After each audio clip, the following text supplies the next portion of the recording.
बिस्मिल्लाहिर्रहमानिर्रहीम। अस्सलाम वालेकुम नादरीन, आप यूट्यूब चैनल देख रहे हैं, मैं इमरान खान हूँ। नादरीन, खबरें काफ़ी सारी हैं, लेकिन सबसे पहले मेरे ख्याल में अब मिलिट्री इस्टेब्लिशमेंट कोई नया तजर्बा शायद नहीं करेगी, और अगर तजर्बा करना भी होगा तो 10 मरतबा तजर्बा करने से पहले सोचेंगे।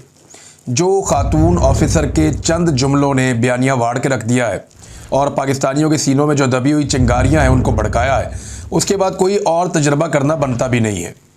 यानी जो अपना काम खुद से नहीं कर रहा, यानी अपना काम जो है उसके अलावा बाकियों के कामों में मुदाखलत करे, तो वो दूसरों को क्या नसीहत कर सकता है। जो खुद आइन और कानून को बूटों तले रोन डाले और ख़ुद को मोहतरम और बाकी सबको कीड़े मकोड़े समझे, वो लोगों को कैसे नसीहत कर सकता है। लिहाजा पहले अपनी ड्यूटी करें और हालात को दुरुस्त होने तक लेक्चर से जो है वो गुरेज किया जाए। देखिए, फ़ौज की जो है सिक्योरिटी की ड्यूटी है। अब सिंपली अगर आईन पाकिस्तान कहता है तो क्या कहता है, फ़ौज जो है वो सरहदों पे सिक्योरिटी के फ़राइज़ सर अंजाम देगी और दाखिली सिक्योरिटी के मामलात में हुकूमत की मावनत करेगी। इसके अलावा हुकूमत अगर इमरजेंसी में कहीं पे कोई अहकामात देती है तो फ़ौज उसके ऊपर अमल दरामद करेगी। खुद से फ़ौज कुछ नहीं कर सकती, फ़ौजी क़यादत कुछ नहीं कर सकती। तो जो पब्लिक इंटरेस्ट है, ये एक मामला जो खातून ऑफिसर ने कहा, ये पाकिस्तान के सोशल मीडिया पर टॉप ट्रेंड बन गया। हर वो शख्स जिसके साथ जुल्म और जबर हुआ उसने निकाल कर बताया क्या मेरे साथ ये पब्लिक इंटरेस्ट में किया गया। पॉलिटिकल पार्टीज़ बनाई गई पब्लिक इंटरेस्ट में, तोड़ी गई पब्लिक इंटरेस्ट में, हुकूमतें बनाई गई पब्लिक इंटरेस्ट में, हुकूमतें गिराई गई पब्लिक इंटरेस्ट में, चादर और चार दीवारी का तकद्दुस पामाल किया गया पब्लिक इंटरेस्ट में, लोगों की इमलाक को नुकसान पहुंचाया गया पब्लिक इंटरेस्ट में, ख़वातीन को अगवा किया गया पब्लिक इंटरेस्ट में, सड़कों पर उन्हें मारा और घसीटा गया पब्लिक इंटरेस्ट में, बच्चों को गिरफ्तार और अगवा किया गया पब्लिक इंटरेस्ट में, MNAs को घसीटा गया, उन्हें अगवा किया गया पब्लिक इंटरेस्ट में, अगवा बराए बयान करवाया गया पब्लिक इंटरेस्ट में, पूरा का पूरा इलेक्शन चोरी कर लिया गया पब्लिक इंटरेस्ट में। ये बेशुमार ऐसी लोगों ने सैकड़ों चीज़ें मैंने पढ़ी सोशल मीडिया पे, जो लोगों ने निकाल कर बताई। अरकान असम्बली ने बताया कि हमारे साथ जो जुल्म और ज़्यादती हुई, क्या वो पब्लिक इंटरेस्ट था। हमें जो कहा जाता था फलानी पार्टी ज्वाइन कर लो और फलानी पार्टी को छोड़ दो, तो क्या ये पब्लिक इंटरेस्ट था। क्या इद्दत वाला केस पब्लिक इंटरेस्ट में बनाया गया। क्या इमरान खान साहब पे 300 मुकदमात पब्लिक इंटरेस्ट में करवाए गए। तो ये सारा कुछ पब्लिक इंटरेस्ट बिल्कुल नहीं हो सकता। और दूसरा, लोगों ने जो बयानिया वाड़ के रख दिया वो एहतसाब का है। खातून ने कहा कि फ़ौज में एहतसाब है। 4 मरतबा पाकिस्तान की फ़ौज ने मार्शल लॉ लगाया, जर्नैलों ने आइन से गद्दारी की, किसी एक का भी एहतसाब नहीं हुआ। सियासत में मुदाखलत की, किसी एक का भी एहतसाब नहीं हुआ। अभी फैज़ हमीद को पकड़ा हुआ है इंटरनल मामलात में। अगर फैज़ हमीद को सज़ा देनी है तो सियासत में मुदाखलत पर सज़ा दो। अगर फैज़ हमीद को सज़ा देनी है तो सिविलियंस के काम के अंदर मुदाखलत पर सज़ा दो। असल में तो सज़ा ये होनी चाहिए और हर उस फौजी को मिलनी चाहिए जिसने सियासत में मुदाखलत की है, चाहे उसने कल की है चाहे वो आज कर रहा है। इन सबको निशान इबरत बनाना चाहिए और इन सबको सज़ा मिलनी चाहिए जिसने आइन से गद्दारी की है। तब हम मानेंगे कि पाकिस्तान में इस इदारे के अंदर एहतसाब का एक सिस्टम मौजूद है। और अगर इदारा चलाने के लिए कोई छोटा मोटा एहतसाब किया जाता है, वो तो हर इदारे के अंदर कोई ना कोई सिस्टम होता है, पुलिस में भी है, बाकी इदारों में भी है। लेकिन यहाँ पे क्योंकि मार्शल लॉ 4 मरतबा लगाया गया है, तो 4 में से 1 मरतबा भी एक भी डिक्टेटर के खिलाफ किसी किस्म की कोई कानूनी कार्रवाई नहीं की गई। लोगों ने सैकड़ों मजालिम याद दिला दिए और ये बयानियाँ और दावे जो है उड़ा के रख दिए। लिहाजा आइंदा मुझे नहीं लगता कि मिलिट्री एस्टेब्लिशमेंट इस तरह की कोई लॉन्चिंग करेगी कि किसी खातून को या किसी ऑफिसर को सामने लाया जाए और उसका स्टेटमेंट जज्बाती अंदाज में और बड़े ज़बरदस्त बोलने के अंदाज में जो है पब्लिक के सामने लाया जाए। नहीं, ये सौदा अब नहीं बिकना, बिक गया, बड़ा सौदा बिकना नहीं जड़ा, बहुत सौदा बिक गया जो बिकना था। ये सौदा अब नहीं बिकना। अब आपको सियासत के अंदर से अपना किरदार ख़त्म करना पड़ेगा। अब आपको सियासतदानों के ऊपर मामला छोड़ने पड़ेंगे। जो ब्लडी सिविलियंस हैं, जो कीड़े मकोड़े हैं, उन्हें मौका देना पड़ेगा कि वो मुल्क को चलाएं, क्योंकि कीड़े मकोड़े अब ये समझ गए हैं कि उनकी औकात क्या है। नाज़रीन, दूसरी एक और ख़बर है, ये बड़ी ख़बर और बहुत तेज़ी से फैलाई जा रही है। कुछ ख़बरें इसके तनाजुर में अभी मार्केट में आ रही हैं और ये कहा जा रहा है जी मुज़ाकरात हो रहे हैं, बैकडोर चैनल चीज़ें चल रही हैं, एस्टेब्लिशमेंट ने फ़ैसला कर लिया कि शायद वो इमरान खान को छोड़ दे। ऐसी कहानियाँ सुनाई जा रही हैं। ये होता कब है? 2 किस्म की खबरें फैलाई जा रही हैं। एक तो ये है कि पाकिस्तान तहरीक-ए-इंसाफ के कोई मुज़ाकरात की तरफ मामला चल रहे हैं। जनाब नवाज शरीफ साहब भी मैदान में आ गए। कामरान शाहिद साहब ने खबर दी कि जनाब नवाज शरीफ तो चाहते हैं कि मुज़ाकरात हो जाएं, वो अडियाला जेल जाने के लिए भी तैयार हैं, वो वहाँ जाना चाहते हैं। राना सनाउल्लाह ने भी ऐसी ही बातें की, कुछ और लोग भी कर रहे हैं। थोड़े दिन पहले जो है वो एक नून लीग से मुंसलिक एक सोशल मीडिया चैनल है, उसने भी इस तरह की खबरें दी थी। खबरें क्यों दी गई? देखिए, मियाँ नवाज शरीफ साहब ने अगर अडियाला जेल जाना है तो वहाँ जाके उन्होंने बेइज्जती करवानी है ना। भाई एक आदमी को आपने जाली मुकदमात में जेल में डाला हुआ है और अब जाली हुकूमत बनाकर मुसल्लत हो गए हैं, और अब जाके उस आदमी से आप क्या बात करेंगे? क्या आप उस आदमी से ये बात करेंगे चलो कोई बात नहीं हमारी हुकूमत चलने दो, या आप उस आदमी से जाके ये बात करके जनाब हुकूमत हम ख़त्म कर देते हैं, नए इलेक्शन की तरफ जाते हैं, आइए मिलके कुछ कर लें? देखिए मेरा ये मानना है कि अगर इमरान खान साहब को, जिन्हें वो समझते हैं कि पाकिस्तान के सबसे बड़े दुश्मन है, उनके साथ बैठ के भी फ़ौज को सियासत से बाहर निकालने का मौका मिले तो इमरान खान को इस मौके का फ़ायदा उठाना चाहिए। लेकिन नवाज शरीफ साहब जो इस वक्त सांस भी अपनी मर्जी से नहीं ले सकते, वो अडियाला जेल चले जाएंगे इमरान खान को मिलने के लिए? ऐसा लगता नहीं है। अगर चले जाए तो बड़ी हैरत की बात है, लेकिन वो जब जाएंगे तो वो एस्टेब्लिशमेंट की मर्जी से जाएंगे, उनकी मर्जी के बगैर वो जा नहीं सकते। नंबर 2, एक और बड़ी इंपॉर्टेंट चीज़ है जिसे हमें ज़हन में रखना पड़ेगा। नवाज शरीफ साहब को अगर वाकई इदराक हो गया है कि उनसे गलती हो गई और इमरान खान के साथ बैठकर बात करना है, तो फिर गुडविल जेस्चर के तौर पे नवाज शरीफ साहब यास्मीन राशिद साहिबा को रिहाई दिलवाएं जाली मुकदमात से, उनसे माजरत करें और उनकी सीट उन्हें वापस कर दें। ये बड़ा ज़बरदस्त नुक्ता आगाज़ हो जाएगा कि कम से कम मियाँ साहब ने अपनी जाली नशिस्त छोड़ दी जो जाली फॉर्म 47 पे उन्होंने ली हुई है, और वो यास्मीन राशिद साहिबा से माजरत करके उन्हें बाहर ले आए। तो यहाँ से एक ग्राउंड बन जाएगी कि मियाँ साहब को अब समझ आ गई है, और ऐसा इमरान खान साहब को भी महसूस होगा कि मियाँ साहब अब एस्टेब्लिशमेंट के चुंगल से निकलकर को मुज़ाकरात वाकई करना चाहते हैं और एस्टेब्लिशमेंट का पत्ता काटना चाहते हैं। लेकिन मियाँ साहब ऐसा क्यों चाहेंगे? देखिए मियाँ साहब ने अपनी बेटी को ज़बरदस्ती बगैर मैंडेट के वज़ीर आला पंजाब बनवाया, अपने भाई को ज़बरदस्ती 17 सीटों के ऊपर पाकिस्तान का वज़ीर आज़म बनाया, ना सिर्फ वज़ीर आज़म बनाया बल्कि 2/3 अक्सरियत भी दिलवा दी। एक बड़ी ज़बरदस्त इक्वेशन जो है वो सोशल मीडिया में चल रही थी कि 17 सीटें जमा public interest is equal to 2/3 अक्सरियत, कि जब 17 सीटों के अंदर पब्लिक इंटरेस्ट जमा हो जाता है ना मिलिट्री एस्टेब्लिशमेंट का, तो उन दोनों के जमा होने से बनती है 2/3 अक्सरियत जो शहबाज शरीफ साहब को अभी तक दिलवा दी गई है। देखिए ये किया कब जाता है? एक तो कहा जा रहा है जी बैक डोर भी चीज़ें चल रही हैं, वो मुज़ाकरात हो रहे हैं, कोई इधर उधर। एक असद कैसर साहब की मुलाकात हुई और इस पर एक ट्वीट है वो शाहिद असलम साहब का, उन्होंने कुछ इशारे दिए कि सऊदी सफीर की PTI समेत अहम मुलाकातें, आर्मी चीफ का दौरा है अमेरिका, और अब एस्टेब्लिशमेंट के अहम खिलाड़ी भड़कती हुई ब्रेकिंग न्यूज़ दे रहे हैं कि इमरान खान से मिलने नवाज शरीफ अडियाला जेल जा सकते हैं। ऐसा हुआ तो मुल्क के लिए अच्छा होगा, लेकिन ऐसी किसी भी पेशरफ्त में अमेरिका, बरतानिया और सऊदी अरब का कलीदी किरदार हो सकता है। देखिए ये खबरें कब आती है बहुत तेज़ी से। याद रहे इमरान खान ने कभी भी अवामी दबाव के बगैर या अवामी प्रेशर के बगैर जेल से बाहर नहीं आना। मौजूदा जो एस्टेब्लिशमेंट है वो इमरान खान से खाइफ है और वो कभी भी इमरान खान का सामना नहीं कर सकती। जब भी कोई तहरीक चलने की बात होती है तो फौरी तौर पे इस किस्म के शोशे छोड़ दिए जाते हैं। देखिए ये वक्त पाकिस्तान तहरीक इंसाफ के लिए तहरीक का ग्राउंड बनाने का है, तहरीक का मोमेंटम खड़ा करने का वक्त है। तहरीक इंसाफ को इसके ऊपर काम करना, और इस वक्त जब तहरीक का मोमेंटम बनता है एन उस वक्त, इससे पहले जब अक्टूबर था या सितंबर में अक्टूबर में एक तहरीक चल रही थी, जब नवंबर वाली तहरीक थी, तब भी यही बातें की गई, यही चीज़ें की गई कि इमरान खान की बात हो रही है, मुज़ाकरात हो रहे हैं, एस्टेब्लिशमेंट ये सोच रही है, एस्टेब्लिशमेंट इमरान खान को छोड़ना चाहती है। ये अमेरिका वाला एपिसोड होने से पहले जब तहरीक इंसाफ एक मोमेंटम बना रही थी तहरीक का, तब भी कहा जा रहा था कि बस 1.5 महीना दे दें, इमरान खान साहब बाहर आ जाएंगे। ओवरसीज़ पाकिस्तानियों को बाहर से डॉक्टरों को बुलाकर उनके साथ DG ISI ने वादे करना शुरू कर दिए। ये सारी चीज़ें हुई हैं ना यहाँ पे पाकिस्तान में, और रिपोर्ट भी हुई हैं। तो ये सब कुछ जब भी पाकिस्तान तहरीक इंसाफ एक तहरीक की तरफ बढ़ती है, एक अवामी दबाव बनाने की कोशिश करती है, एक मोमेंटम खड़ा करती है, तो उसके मुकाबले में ये खबरें दी जाती है कि जनाब नहीं, ये वहाँ पे ये हो रहा है, फलाना फलां के साथ मिल रहा है, फलाने मुज़ाकरात कर रहे। वो भी मुज़ाकरात करने हैं तो करो, मुज़ाकरात तो इमरान खान साहब कहते हैं करने चाहिए, बड़ी अच्छी बात है। लेकिन हुकूमत ये बताए कि उसके बाद इख्तियारात हैं, क्या वो इमरान खान साहब की मुलाकात भी करवा सकते हैं मुज़ाकराती टीम से? तो वो नहीं करवा सकते, उनके पास तो इख्तियारात ही नहीं है। जब उनके पास इख्तियारात नहीं है तो मुज़ाकरात क्या करवाएंगे? इसीलिए इमरान खान साहब कहते हैं जिनके पास इख्तियार है मुज़ाकरात उनसे करो, बात उनसे करो। जैसे डोनाल्ड ट्रंप ने फील्ड मार्शल को बुलाया, उनसे बात की, उन्हें पता था बाकी सारे अर्दली हैं, इस आदमी के पास इख्तियार है, इसको बुला लो, बात करते हैं इससे। इसी तरह इमरान खान भी यही कहता है कि भाई जिस आदमी के पास इख्तियार है, जिसके पास सारा कंट्रोल है, उसको बुलाओ, बिठाओ, उसके साथ बात करो कि भाई क्या करना है, आप मुल्क को कैसे आगे लेकर चलना है। बेड़ा गर्क हो गया हर चीज़ का, और बेड़ा गर्क कैसे हुआ है मैं आपको बाद में बताता हूँ। ये लफ्ज़ आप याद रखिएगा कि बेड़ा गर्क हो गया, मैंने आपसे कहा। आगे आप ये देखें कि तहरीक इंसाफ तहरीक चलाने के लिए जो आपको ग्राउंड पे चीज़ें चाहिए होती हैं वो सारी मुकम्मल है।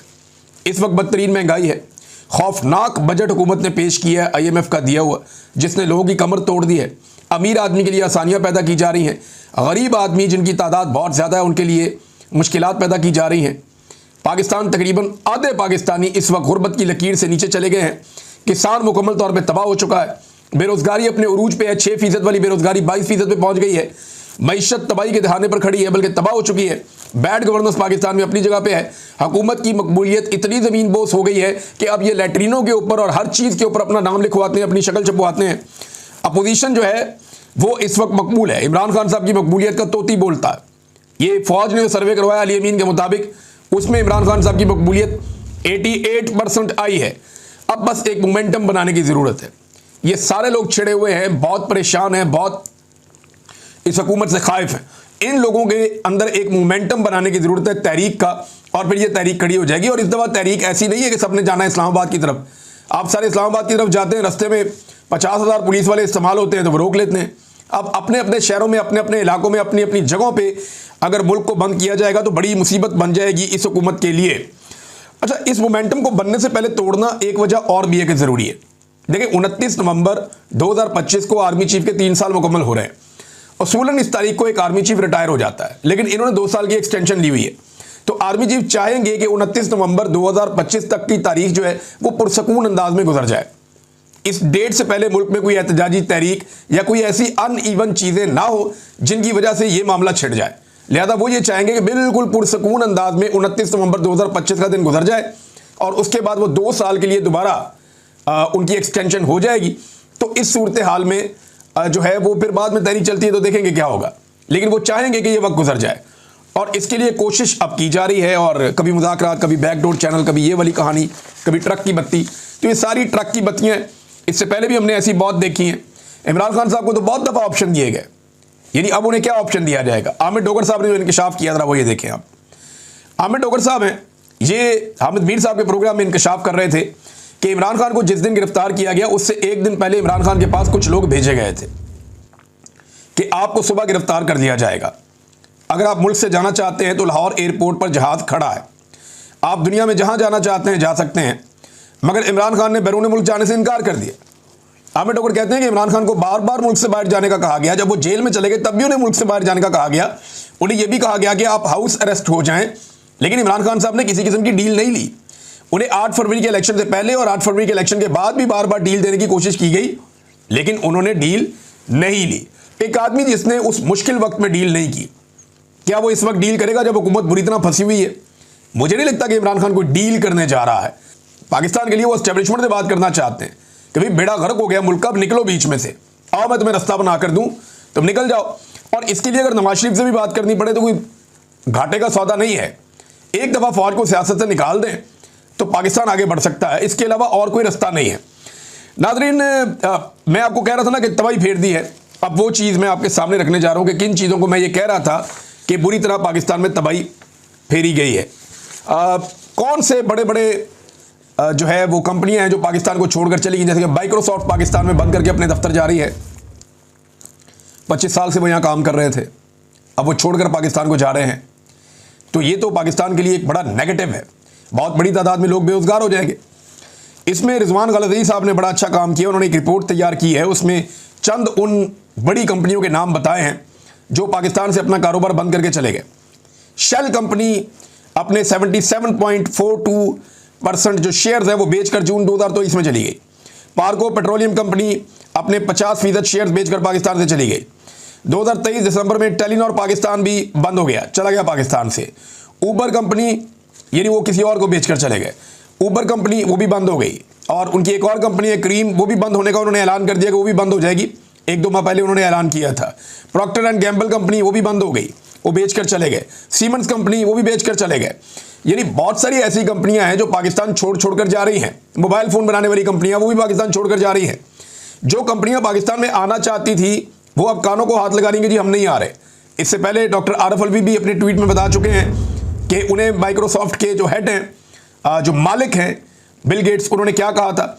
अमेज़ॉन भी पाकिस्तान आते आते रह गया, यानी अमेज़ॉन पाकिस्तान में आ रहा था, लेकिन इमरान खान साहब का दौर जब ख़त्म हुआ उसके बाद एक मायूसी फैल गई और फिर जो कारोबार के साथ हुआ, अमेज़ॉन भी अब पाकिस्तान नहीं हारा। ये सारी तबाही नाज़रीन पाकिस्तान के अंदर फेरी गई है और ये गुज़िश्ता 3 सालों में फेरी गई है। शब्बर ज़ैदी साहब का एक बयान बड़ा ज़बरदस्त तरीके से गर्दिश कर रहा है, वो बयान मैं आपके सामने रखता हूँ और बहुत सारे लोगों ने इसको ट्वीट किया। साबिर शाकिर साहब के ट्विटर से मैं पढ़ के सुनाया दूँ और बहुत सारे लोगों ने इसको ट्वीट किया है। उन्होंने कहा, मैंने इमरान खान और जनरल बाजवा को कहा कि ये हमारे अपने इदारे एफबीआर में बहुत से लोग करप्शन में मुलव्वस हैं। तो इमरान खान ने फौरन मुझे कहा कि इन सबको निकाल दो, लेकिन बाजुआ ने मुझे निकाल दिया। ये जरा प्रायोरिटीज हैं, इस तरीके से मुल्क चलाया जा रहा है। तो फौज को सिर्फ अपना काम करना चाहिए, सियासत में और एडमिनिस्ट्रेशन में और मुल्क चलाने में किसी किस्म की मुदाखलत कभी भी नहीं करनी चाहिए। अटक जेल से नाज़रीन कुछ और कैदियों को छोड़ा गया है। ये 19 कैदी हैं जो अब रिहा हुए हैं 7 महीने के बाद। ये 26 नवंबर के मुकदमात में इन्हें गिरफ्तार किया गया था।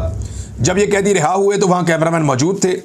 उन्होंने जब इनकी वीडियोस बनाई तो ये तमाम कैदी इमरान खान जिंदाबाद के नारे लगा रहे थे।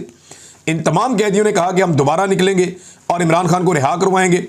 यानी जितने लोगों को इस निज़ाम ने गिरफ्तार किया, अब तक लगभग 20,000 से ज़्यादा लोग गिरफ्तार हुए हैं ओवरऑल। ये जो 20,000 से ज़्यादा लोग गिरफ्तार हुए ना पाकिस्तान तहरीके इंसाफ के, अब इनके ऊपर तो मोहर लग गई है कि ये पक्के वर्कर हैं पाकिस्तान तहरीके इंसाफ के, ये अपनी पार्टी छोड़कर अब कहीं नहीं जाते। यानी इन लोगों ने अब कुर्बानी दे दी है ना। सियासी वर्कर जब गिरफ्तार हो जाता है ना तो उससे पहले उसकी अपनी पार्टी के साथ मंगनी हुई होती है, लेकिन जैसे ही वो गिरफ्तार होता है ना उसकी अपनी पार्टी के साथ उसका निकाह हो जाता है और फिर ये निकाह नहीं टूटता। ये पीपल्स पार्टी के साथ भी हमने होते देखा, जमात इस्लामी के साथ भी होते देखा, ये हमने PMLN के साथ भी होते देखा। लेकिन जितने बड़े पैमाने पर गिरफ्तारियां इनकी हो गई हैं पाकिस्तान तहरीके इंसाफ की, भाई इतनी बड़ी गिरफ्तारियां तो हमने सुनी भी नहीं थी। और पंजाब के अंदर इस पैमाने पे ये तो सवाल ही पैदा नहीं होता। तो बड़ी इन्होंने डिक्टेटर्स ने इतनी तबाही नहीं फेरी जितनी इनके खिलाफ तबाही फेरी गई है मौजूदा रजीम की तरफ से। मिलिट्री एस्टेब्लिशमेंट ने और मौजूदा हुकूमत ने मिलकर जो पाकिस्तान तहरीके इंसाफ के साथ जुल्म जबर और फस्तायत किया, ये लोग पूरी ताकत से खड़े हो गए। वो सरम जावेद खान वो रिहा होते ही उन्होंने डायरेक्टली फिर अटैक किया हुकूमत के ऊपर। यानी रिहा होते ही एग्जैक्टली वही जुमले, वही बातें, वही मोमेंटम था उनका बात करने का जो उनका गिरफ्तार होते वक्त था।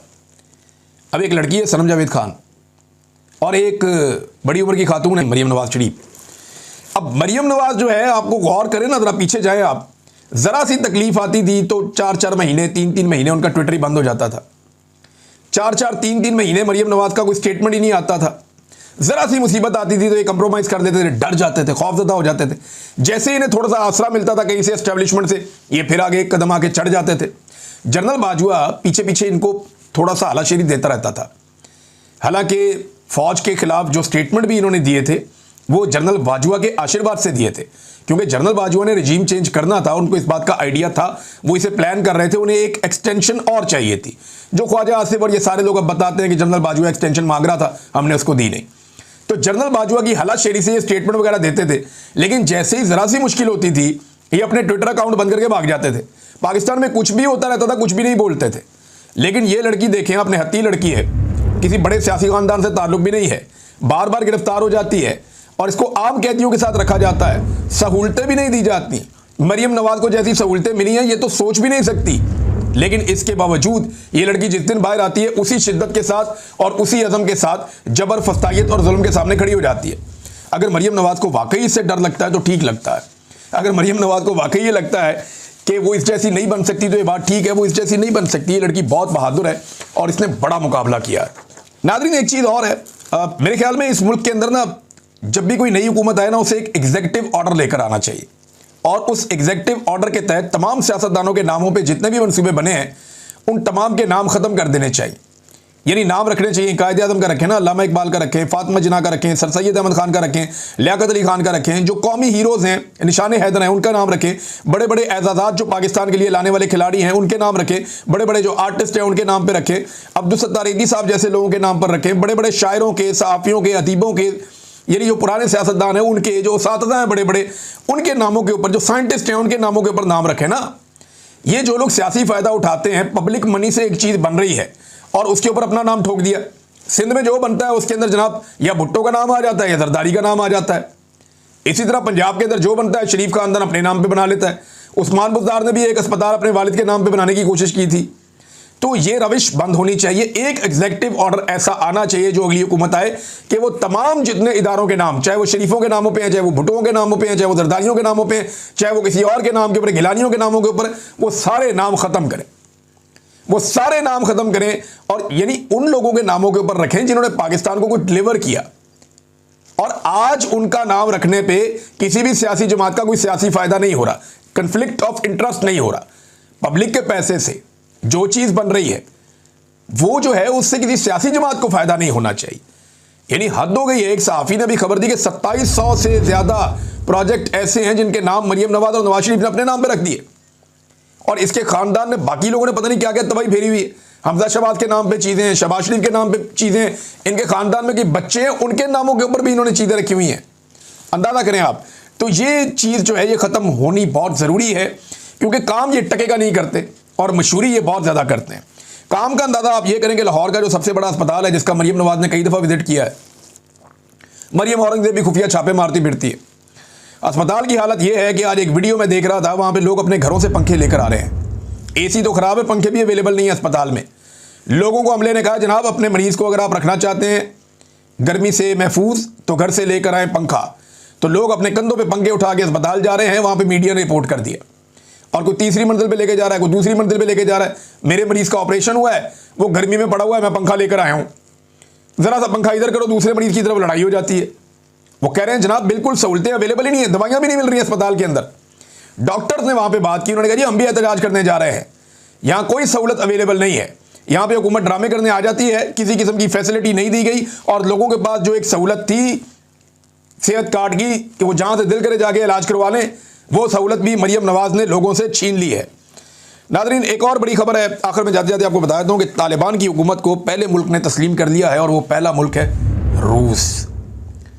पाकिस्तान कभी भी आज़ाद फैसला नहीं कर सकता। पाकिस्तान अपने फैसले करने से पहले ये देखेगा कि ये फैसला किसी को पसंद आता है या नहीं आता।